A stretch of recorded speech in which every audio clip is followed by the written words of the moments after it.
was born in Scranton, Pennsylvania in 1941. Lived there for many, many years. Met Paul, left in '63, went to Marywood, loved the nuns, loved them, and just felt it was a great place. You just feel when you enter the gates that it's holy.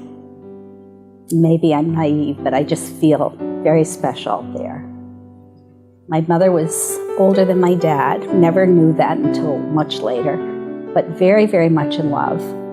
And my dad had cancer, my mother took care of him, helped him walk, and it was beautiful. I think I learned a lot about marriage from them. Well, I was, born in Scranton, 1941, went to Central. Which is where we met. Then I went to the University of Scranton, but really I spent most of my time over in Marywood.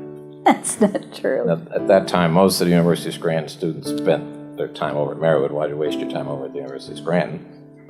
And we dated, and I can remember what he was wearing when I said, this is what love is.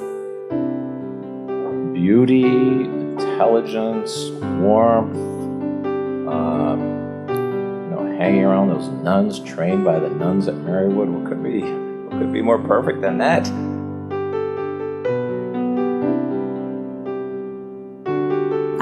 My dad died of cancer, was sick with cancer. My brother-in-law died of cancer. And the children were all off in school. And I then needed to have a plan. And hospice drew me. And I just decided that that was what I wanted to help in. And so I ran it for about 3 years. But it was a very special thing. And my kids said, my husband, why are you doing this? It's so sad.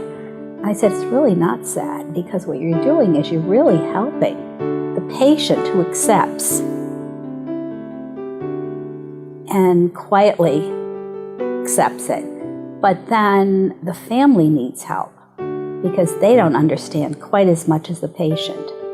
And it was just, the whole thing was beautiful, beautiful to be there and help.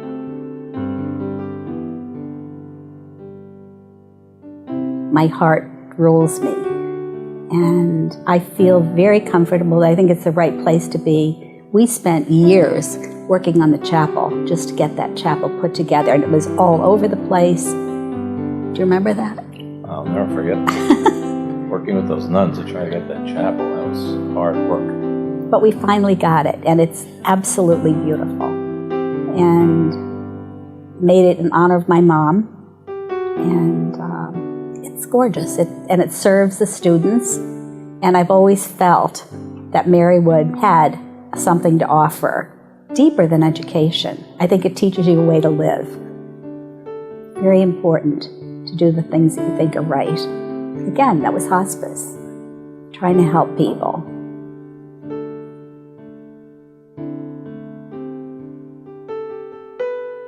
So we were all together, President Clinton, my husband, and me. And he said, I really would like you to come and stay at the White House. So I said to Paul, we've been invited, so I guess we can go.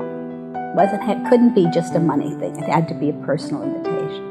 And I actually made panettone and brought it down with me.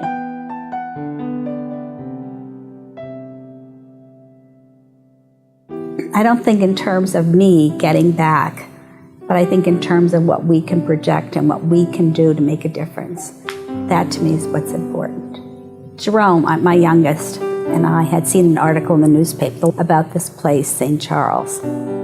And it is run by nuns. It is very simple. It's a place where children are placed while the parents are getting their lives together. And it's an orphanage, basically. Each of the kids' beds have their own toys, and it's just very, very heartwarming. And I've been involved with Jerome for 25 years, just because it was so real. Having the family together, which has grown, we now have 10 grandchildren. What a blessing. We all just love being together and helping each other, being involved with my husband, whom I love, obviously. Just making sure everybody's happy was my goal, that everybody was good and happy. I loved taking care of everybody. That was my mission.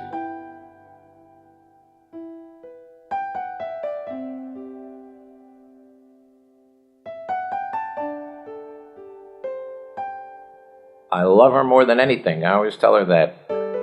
I couldn't have done it without her.